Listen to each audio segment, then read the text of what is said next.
Gusto mo bang maging Shopee affiliate pero hindi ka mabilig bumili sa mga produkto na nandito sa Shopee? Kaya wala kang magamit na physical product para sa pag-promote mo ng mga products na gusto mong i-promote sa inyong Shopee video. So may ituturo akong paraan sa inyo para makapag-affiliate pa rin kayo kahit na hindi kayo bumibili. Pero syempre, kailangan approved na yung application nyo kay Shopee sa pagiging affiliate nyo.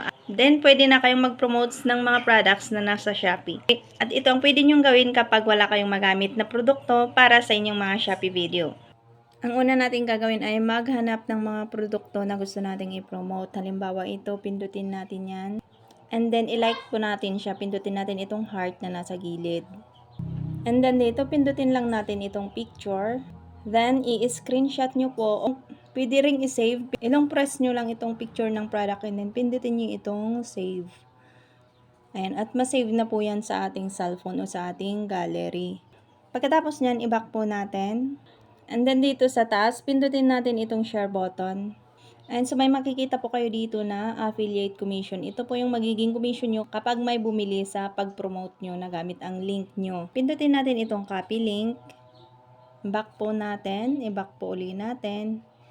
I-back po uli natin. I-back lang po natin. Punta po tayo dito sa Me.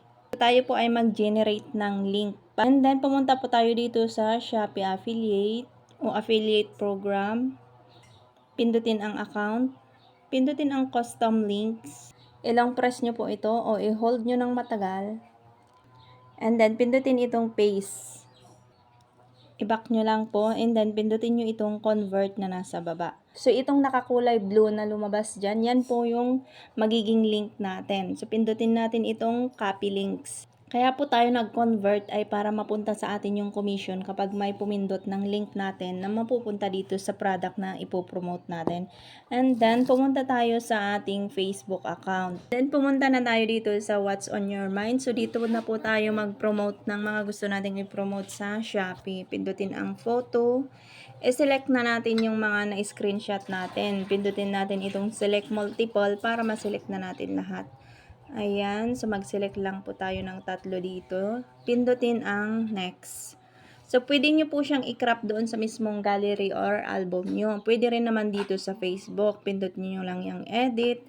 And then, pindutin ang edit na nandito sa taas ng picture. At pindutin ang crop para makrop natin yung picture. And pindutin ang done. Pindutin ang done ulit. Ganon din ang gawin nyo dito sa mga susunod pang mga pictures. Dito ilagay natin yung name and then dito sa baba po nating ilagay dito yung link ng product na nakopy natin kanina. Ilong press lang po natin yan.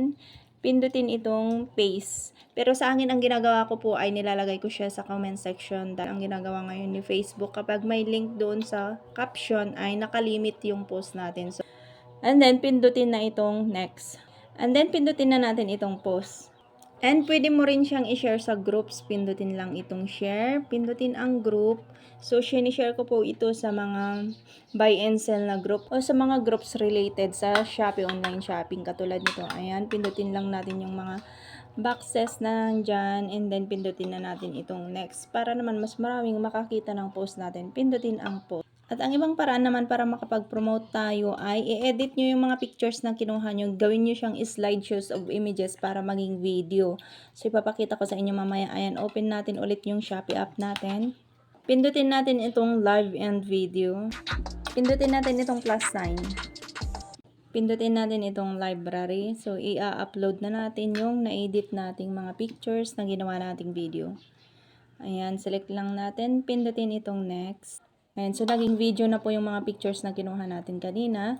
And then, pindutin natin itong add music. Kung hindi po tayo nag-voice over, pwede natin yan ng music. Pindutin natin yan. Mag-select tayo dito ng music ni Shopee. Ayan, ito na lang i-select natin. Pindutin natin. Then, dito sa add products and vouchers, pindutin natin yan.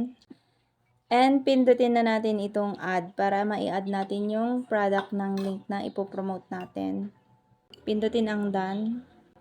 Then dito maglagay kayo dito ng captions or hashtags. Then after that, pindutin na natin itong post at maa-upload na po siya. At para makita nyo yung video nyo, pindutin nyo naman ito. At ayan, nandito na po yung ating video. Yun lang, follow and share for more tips and tutorials.